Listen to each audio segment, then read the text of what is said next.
So we're now joined with Seton Hall head coach Tony Bozzella. Tony, thanks for joining us at the set. Nice to see you, Megan. Nice to see you, Kim, Coach. Isis. Great to see you all. Excited to be here. Hello, everyone out there in Big East land.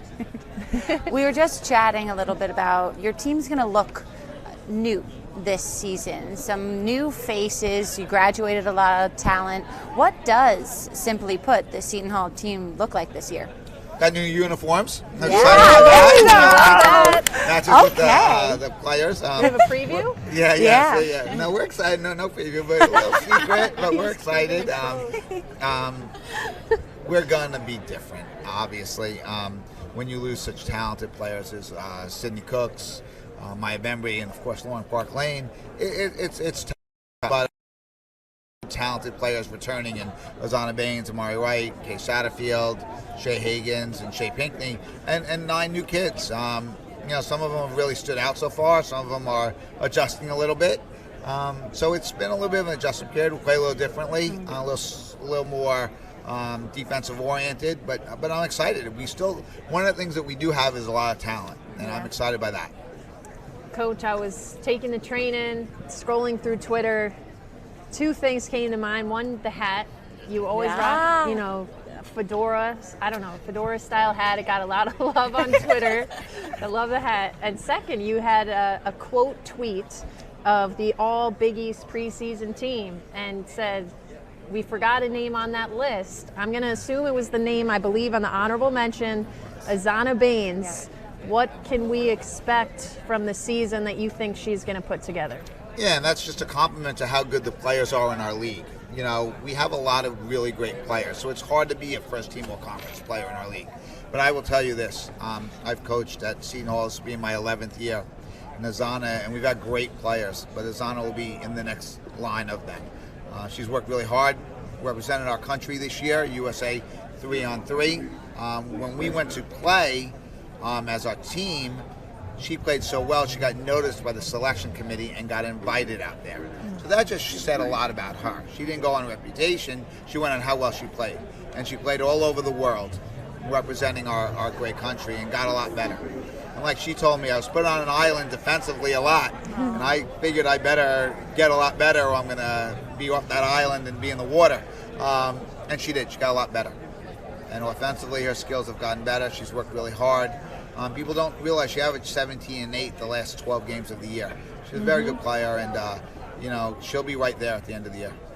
Coach, I'm going to ask you a loaded question, so I'm letting you know ahead of time. You went to the transfer portal. What were you looking for, and who did you find?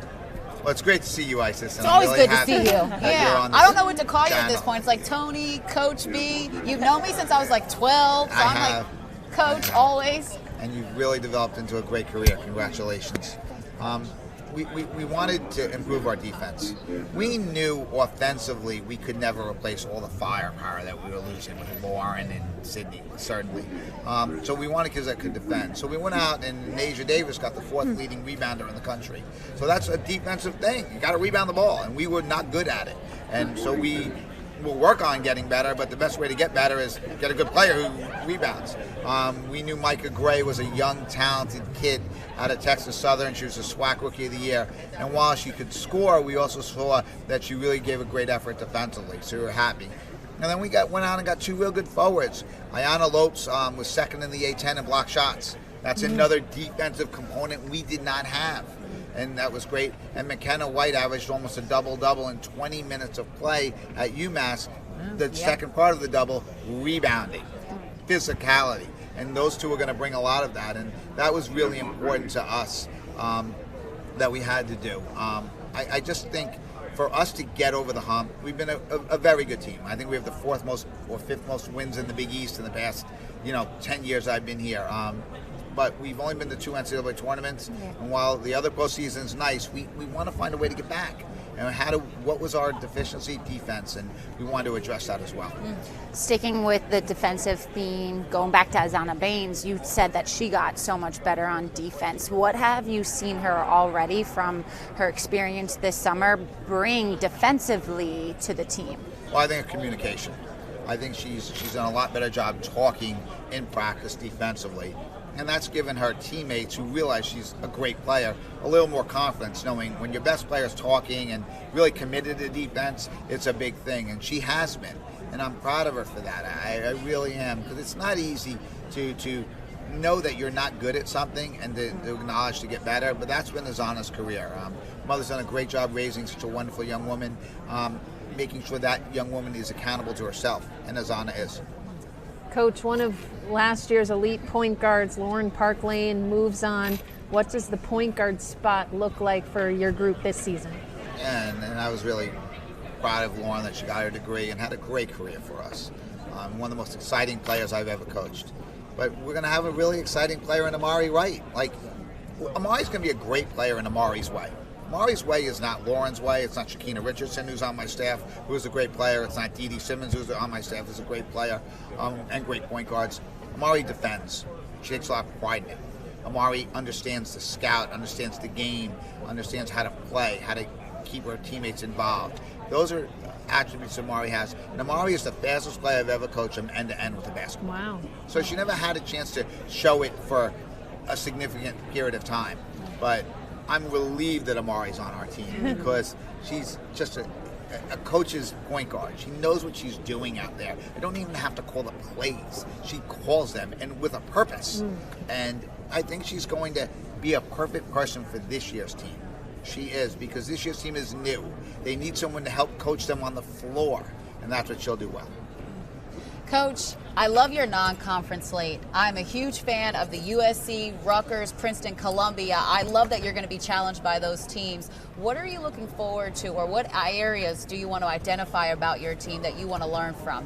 Well, we want to play a really hard schedule. I mean, we have UNLV in there too, which is top 25 in the country, and we need to challenge ourselves. We also have, conference winners in Iona and Fairleigh Dickinson. Both won their conference regular season title last year. So, we knew, how do we get to the next step? We knew we had to schedule challenging teams. Why we didn't get there last year? Lost to Columbia at home in the last minute. Lost to Princeton at home in the last minute. Like, those are games while we still beat Georgia in non-league. We need more quality non-league wins, and we didn't get enough of them. And we had those opportunities. We just lost. This year we want to try and win those games. Coach Bozzella, always a pleasure. Thank you so much for joining us. Thank you. Go Big East. And again, our prayers at Seton Hall go out to Coach Butts and her family and the Georgetown family. We love you all and know you are in our prayers. Thank you, Coach. Lisa? Meg, I'm with senior guard Azana Baines. Azana, there are 9 upperclassmen on this roster. What kind of message and presence does that send? I think it just allows us to be able to, come out and have other teams just wondering, because you don't really know what to expect with having 9 new players on the team. So I think that's an advantage for us. And then, we had so many different pieces on our team now with the new 9 players, where I feel like we all just fit together so well. So I think that in itself is a big win for us too. With this new look of the team, what can fans expect to see when you guys hit the court? Competitiveness, lots of heart, lots of grit, toughness. I think this is one of the most competitive teams I've actually ever been on. Every day in practice we're going at it. Like, even though we're teammates, we're going at it as if we're actually opponents. So I think just that is it's beautiful to see, and it's beautiful to be a part of something like that.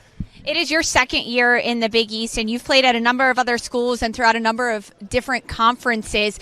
Now that you understand the Big East, what are you telling those newcomers about the conference? Everybody is going to be different. Everybody's going to bring something different to the table. Everybody is talented. Everybody has a good group. And I feel like a lot of the teams in the Big East are also rebuilding as well. So I feel like it's just going to be a fair trial for everyone. It's really just whoever comes up on top. I heard in the offseason you were working on your defense, an area of your game that you not only improved but now have been one of the best on the team at. What did you work on to improve your defensive abilities? I think just being quicker with my feet and just being able to read the person that I'm guarding, just being smarter as far as like my tactics on defense. And I attribute a lot of that to playing on 3x3 because, like I've told everyone, playing in that, you're kind of on the island the entire time, like just guarding one-on-one. So that in itself really just helped me improve my defense. Like I said, it made me a lot more quicker on my feet, and it made me a lot more smarter on defense. Let's talk about this because you spent your summer traveling, playing 3-on-3 basketball, and obviously learning and improving your defensive skills. What was the hardest challenge when you started playing 3v3? I would say in the beginning, just learning the concepts, because one thing that I did notice playing 3x3 was some of the teams, especially a lot of the foreign teams like overseas, they weren't really like the most like talented as far as like skill wise, but they understood the concepts of 3x3 very, very well, which made it so much easier for them to like win games and be able to execute on the offensive end. So yeah, I think that was just the most challenging thing for me, just getting down the concepts and understanding like how the game is played. What part of those concepts are you going to bring to your game this year in season?